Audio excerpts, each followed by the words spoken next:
So my guest is Paul Oswald, old friend from CBRE and formerly of ESI. I guess technically you got a lot of initials to your name now. We do. Well, awesome. So you came from the systems integrator background. So let's sort of set the stage. Talk a bit about where you came from and what you were doing before you merged with CB Richard Ellis. So ESI has been around for 30 years. In fact, I think this is our 30th year. Our predominant line of business or source of revenue is as a systems integrator, integrating multiple systems, control systems of all shapes and sizes, lighting, BAS, meters, etc. The other part of our business is something we refer to as building optimization. So that's more of a recurring services component driven by analytics and data to basically take a working building and make it work better. But the lion's share of our business is still rooted in the projects and systems integration business. So that's who we were prior to acquisition, and that's still who we are today. So we bring a new set of capabilities to CBRE that wasn't there before, but still serving clients basically in those two functions. Systems integration, project work, as well as the building optimization, which has a great attachment, by the way, to CBRE's facility management business. So it's a great touch point. Boy, enlightened move on their part. I mean, I think maybe they were the first people to merge with somebody like you, and what a great company there. Talk a bit about CB Richard Ellis and sort of your approach to innovation. Fantastic company. We're the world's largest provider of real estate services. I think if I've got my statistics right, we service something like 6 billion square feet globally. Nice. So it's big. But it's a very nimble and innovative company in that regard as well. So every day we are looking at new investments in technology, in innovating around best practices, getting those best practices spread throughout the organization so that we can deliver a very consistent level of quality to our clients, but with leading edge ideas around technology and best practices. And our investment in things like recently announced Building Innovation Lab, which is getting kicked off, or was kicked off last month. This is an investment that CBRE is making in really formalizing the whole idea around taking applied innovation to solving problems our clients face every day. Very unique in that regard, and we're looking at technology from a number of different companies and strategic partners. So.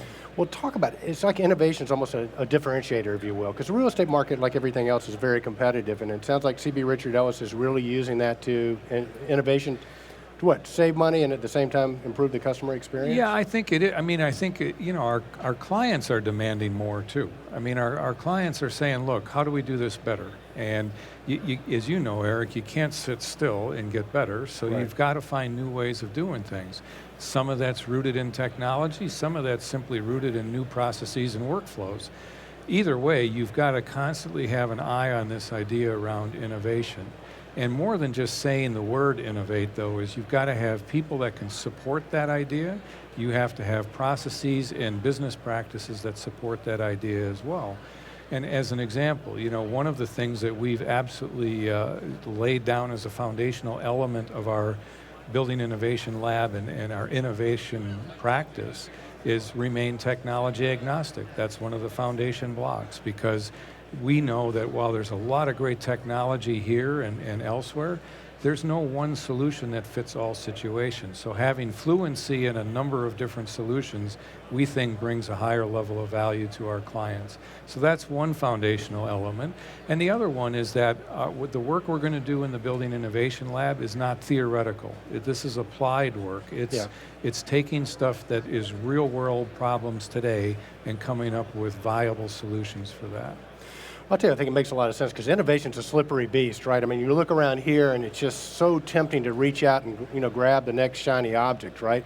How do you guys resist that temptation, or is that part of what CB Richard Ellis has you doing? Well, I think it's something that we were doing prior to the acquisition, and it's certainly something that we align very well within CBRE. And we've talked about it a long time. This isn't just a technology issue, this is a people process technology issue. And I think one of the things that we've tried to convey to our clients or prospective clients is, look, you're not going to solve this with a three-dimensional solution. This is a holistic approach by having the right kinds of conversations and thinking through the problem holistically. And it's not just buying an object. I think that's one of the reasons why, if you look at the industry today around smart buildings, we have a lot of pilots, but no sustainable, institutionalized solutions. Right. It's because we've got to get into the tougher conversations about looking at the problem in a more holistic fashion. Well, I tell you what, you and I, we're probably not the youngest people at the conference, and I'm sure of that. and both have been involved in the building automation controls, and I think, coming through those processes where you're controlling big pieces of equipment and promises as our industry sort of struggled to get the technology right, we sort of look at things a little bit with a calculated eye, right? I mean, and that's probably part of what you bring to the table, because we've all been burnt a lot. Well, I think that's true. I mean, there is some benefit to being old. You have, presumably have some wisdom and experience that you draw upon, but I think you do have to temper the shiny object enthusiasm with the reality of, okay, how do I apply this? Right. It's a classic statement. It's been made several times. Client says they want a smart building, and you start to do the assessment and they're still running pneumatics. Yeah. All the technology on this floor isn't going to help that. We can put them on a path to get here, right? But there's got to be incremental steps along the way. So you've always got to balance the art of the possible with the realities of where you're working from today. Really like that a lot. So what advice would you give people that are maybe not as far down the technology path as they need to be? You mentioned the term incremental. What are some of the steps? What would you advise people to do first? Well, I mean, the first step that we always, when we engage with a prospective client, the first step is assess. Mm-hmm. You have to start, I say assess. That also means we have to start with, what are they trying to achieve? That's really first and foremost. So what objective, what outcome are you trying to achieve? Then from there, we assess where you currently are. That creates a gap analysis to say, here's where you'd like to be, or here's the problem you're trying to solve. Here's where you're starting from. Now, how do we put together a plan that gets you from there to there? And so that first step is this discovery, assess idea of what they're really trying to achieve and where we're starting from. That has to be fundamental to everything else. Later on down the road, once you've identified that, then we can start figuring out which bits of technology you need to pull together. How do you find a qualified partner? Obviously, ESI, one of the most well-known, respected integrators, probably in the history of our industry. I mean, and I mean it in all sincerity. I mean, you guys are top-notch, but you're taken.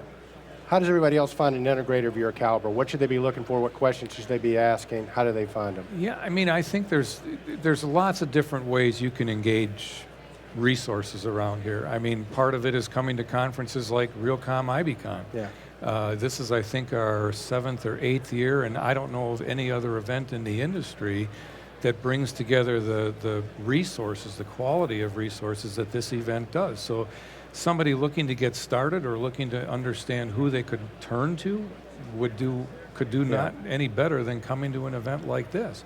But I think there's certainly a lot of different touch points. You can engage big companies like a CBRE. There's other integrators in the space. A lot of the members of organizations like Inside IQ. There's consultants that we've all worked with in the industry. So I think there's a lot of ways you can get started. But the biggest thing I would tell somebody is get started. Yeah. Because you're not doing yourself any favors by waiting to see if it gets easier. As you heard in the general session today, it's not going to get any easier. No. So getting started is imperative. Sooner you hop on, the better. So what is one thing, as an owner, if you hear your integrator say this, turn and head for the hills? If without asking any other questions, they say, yeah, we can fix that, then that would be a slight indication that they may be jumping the gun a bit.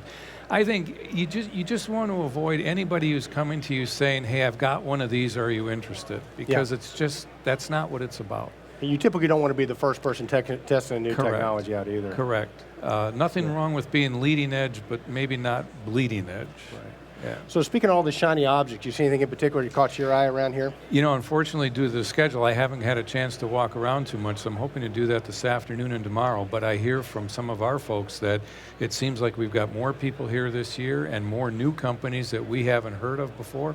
So I'm very anxious to get out on the floor and see what's out here this year.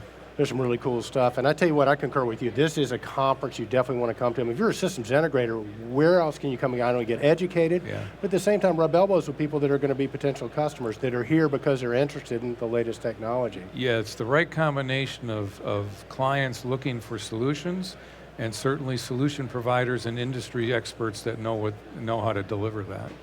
So real quick, I'm fascinated by your organization you're a member of, and several of your other members here, Leroy Walton's a member too. Speak a bit about that organization. So yeah, Inside IQ is an organization that I've been involved with one way or another for many, many years, but formally as a member, I think this is our 6th or 7th year. But this is a great group of almost 50 independent companies all over the world that have a very common passion about delivering high quality solutions to our clients. There is a tremendous amount of skill, and unfortunately I don't have all the numbers to rattle off, but these are phenomenally large numbers that as a collective group we bring in terms of years of experience, of knowledge, depth of field on technology, development and solutions, and just delivery capability. And so we've got experts within that group on all aspects of building systems that can work in big markets and little markets, foreign markets as well.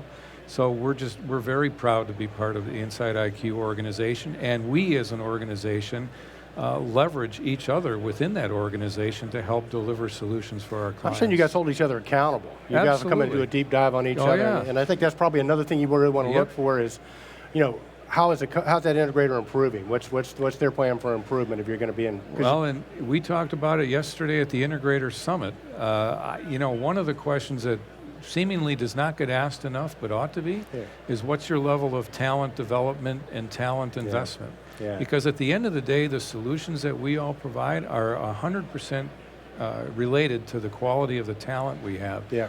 You can take the best technology on the floor in the hands of an incompetent person isn't going to go very far. So talent management to me is one fundamental question any buyer should be looking for. It's a great question to ask for sure. Hey, Paul, thanks so much, man. Really Eric, appreciate thank it. you. Good to see you. Great to see you as always. Well. Take Thanks, care. Eric. Paul Oswald from CBRE.